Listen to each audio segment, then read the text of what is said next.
Good afternoon, everybody, and welcome to another edition of the RotoBaller Radio Fantasy Baseball Waiver Wire Series. I'm your host, Anthony Aniano. Happy to be with you here today as we take a look at some pitchers, starters, and relievers to add off the waiver wire for Week 2 of your fantasy baseball season. The week beginning Monday, April 18th. And guys, don't forget to win big in 2022 with rotoballer.com's MLB and DFS Premium Pass, which includes 15 exclusive lineup tools, daily DFS cheat sheets, and our new Team Sync platform. Use RotoBaller's exclusive hitter projections, pitching planners, DFS value plays, research stations, lineup optimizer, and more to help you win big. For a limited time, get your MLB Premium Pass for an extra 10% off using the discount code ACES. Visit rotoballer.com, sign up today, and start rotoballing like a boss.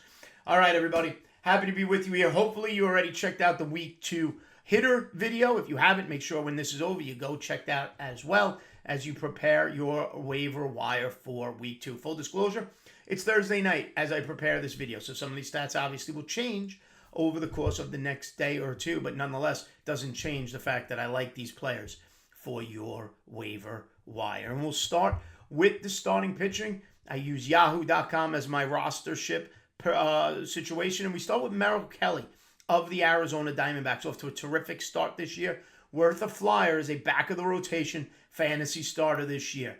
21% rostered, currently ranked as the 45th overall player on Yahoo. Top 50 player available on the waiver wire. Tough to ignore. 2 starts on the season, 9 1/3 total innings. In those 9 1/3 total innings, striking out 13 batters in that span. That's 12.5 Ks per 9 innings. Hasn't given up an earned run yet.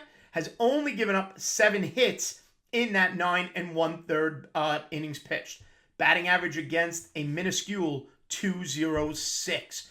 Okay, whip sits at 1.18. Last season, through 158 innings, pitched to a 4.44 ERA for the Diamondbacks. And he's got a nice matchup coming up on April 19th, next Tuesday, on the road against the Washington Nationals. Nationals have a few pieces who can hit. Obviously, Juan Soto, Josh Bell is there. But the bottom of that lineup is a lineup you can pitch to. The Alcides Escobars and Cesar Hernandez's of the world aren't really scaring many people. So this is not a terrible matchup for Merrill Kelly. Another opportunity to give you more than a strikeout per inning in a start. All right, as he continues to... And guys, don't worry about the innings pitched right now. Let me say that right now. Okay, Josh and I have talked about it in the morning on SiriusXM. It was a 3.5-week spring training. It wasn't enough for these pitchers to build up. So you're getting 4 innings. If you're getting 4 innings now, you hope that builds up to 5, 6, 7 innings by the time, early to mid-May rolls through for some of these starting pitchers. But I can't ignore 12.5 Ks per 9. I can't ignore an ERA of 0. And I can't ignore a batting average against of only 206. So Merrill Kelly.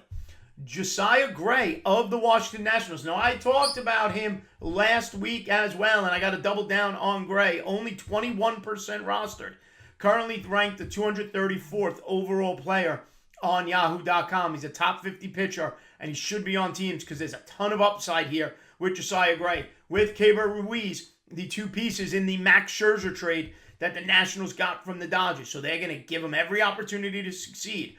In his first start on the season, Josiah Gray went 4 innings, 4 runs against the Mets. I used him in that start. I wasn't thrilled. I then proceeded to put him on my bench for start 2 because it was against the Atlanta Braves. I didn't love the matchup. Josiah Gray was somebody on my rosters who I would use in certain matchups. That was my plan. I play him against the Marlins. I pitch him against the Pittsburgh Pirates. Atlanta was not on that list. What does he do in his last start? He rolls out a dominant performance against the Atlanta Braves that has to make you take notice. 5 innings, no runs, 5 strikeouts. On the season, he's got 10 Ks in 9 innings. He's averaging 10 strikeouts per 9. That's what that works out to be. Do the math. An ERA of 4. All 4 of those runs, though, came in the first game against the Mets. Like I said, shut down the Braves over 5. Whip is at 1.56. 9 hits allowed in those 9 innings. Batting average against is 281. But again, this early in the season, 1 start where you get hit a little bit, skews your stats tremendously. We keep seeing what he did against Atlanta. It's an entirely different dynamic. 21% rostered, folks, get excited over that next start next week, April 18th, against that Arizona Diamondback offense that has a lot of holes in it. A lot of guys whose name you don't know. So that's a good matchup for Josiah Gray, a matchup I will use him in next week for week 2 of the fantasy baseball season. Up third, former Cincinnati Reds starter, then reliever, now back to being a starter for the Los Angeles Angels, Michael Lorenzen. Only 7% rostered, and he's only had one start. But in that one start now has him ranked 54th overall in Yahoo scoring. Has him only 7% rostered, like I mentioned. 6 innings, 7 strikeouts. That works out to be 10.5 Ks per 9. ERA of 1.5. The whip was minuscule, 0.33. He only allowed 2 hits in 6 innings in that first start. Batting average against 100. Take note of that, okay? Now, he hasn't been a starter regularly since his rookie year in 2015 with the Reds. He's been working out of the bullpen since then. But this is swing and miss stuff that Michael Lorenzen has. Now, you might be saying, but Anthony, he's been out of the bullpen. How many innings is he going to go? All of those concerns. Remember, Reds go 6 starters, so they are getting built-in extra rest throughout the season. They're only going to start once a week, no matter what. So, 6 innings in his first start. His arm's already kind of built up compared to some of these other guys who are only going 3 1/3, 3 2/3, 4 1/3 innings. April 18th is his next start. Tough matchup against the Astros. Understandable if you want to fade for this week. He's only 7% rostered. Maybe you can wait another week. But if he comes in and dials up a beaut against the Astros, could be tough for you to get him a week from now. And finally, another repeat on the list, probably the last time I'm going to mention him. Matt Brash, the rookie for the Seattle Mariners, makes his debut the other day, goes 5 1/3, 6 strikeouts, a 3.38 ERA. Whip now is on the 4. He allows 4 hits in 5 1/3 with those 6 Ks. They hit 200 against him in that first start of the season. Okay, he's going to creep over 60% rostered by his next start. Currently penciled in April 19th or April 20th. Seattle has a day off built in there against the Texas Rangers. It's a nice start for Brash. The Seattle team is good. Wins should come their way. They let Brash go over 5 innings, making him eligible for wins. This is a great spot for Brash. If I rank these starting pitchers, the 2 young guys lead the way. It's Josiah Gray, it's Matt Brash. Give me Brash 1, Josiah Gray 2. Follow that up with Merrill Kelly 3, and Michael Lorenzen 4. Now let's slide to the bullpen. Now, if you've ever watched these videos in past years, I don't just look for saves out of my bullpen. Okay? Especially in a daily lineup format, I want middle relievers in there.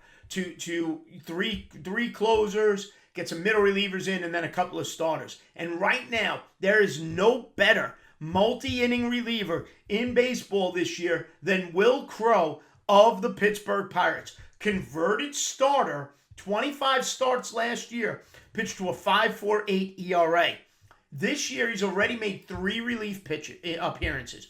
All of them multi-innings. 2 innings, 2 innings, and then 3 innings. Okay, gives him a total of 7 innings pitched on the year. In those 7 innings, he has 9 strikeouts. In those 7 innings, he has allowed only one hit. He has picked up a save. Okay, right now, people didn't expect him to be the closer. But if you're pitching to a 0 ERA, if you're pitching to just under 12 strikeouts per 9 innings, okay, and a batting average against of 0.45, understand how low that is. It's 1 hit allowed in 7 innings. Nobody is touching Will Crowe. He is 0. He's a freebie on Yahoo. He is not rostered. He's less than 1%. Yet he is currently ranked as the 35th overall player on Yahoo. You put him in your lineup, you're going to get innings, you're going to get strikeouts. Potentially, if he keeps dominating, you'll start getting more and more saves from him out of the Pittsburgh Pirates as well. Now, if you need saves, there's 2 players floating around who are available. Daniel Bard of the Colorado Rockies, 46% rostered, ranked 73rd overall on Yahoo. In 3 innings pitched, 4 strikeouts, an ERA of 3. Hitters against him, 182, and he's got 2 saves in the early season. Tanner Rainey of the Washington Nationals, 18% rostered. In 3 innings pitched, he's got 3 strikeouts. Hitters are hitting .273 against him, but he does have 2 saves in the season. So, if you need saves, it's Daniel Bard 1, Tanner Rainey 2. If you just need an arm who can give you strikeouts, keep your whip down, keep your ERA down, keep your batting average against down, take a look at Will Crow of the Pittsburgh Pirates, who is off to a dominant start. All right, everybody. Make sure you give me a follow on Twitter at Aniano Fantasy. Head over to rotoballer.com. Sign up for that MLB Premium Pass now.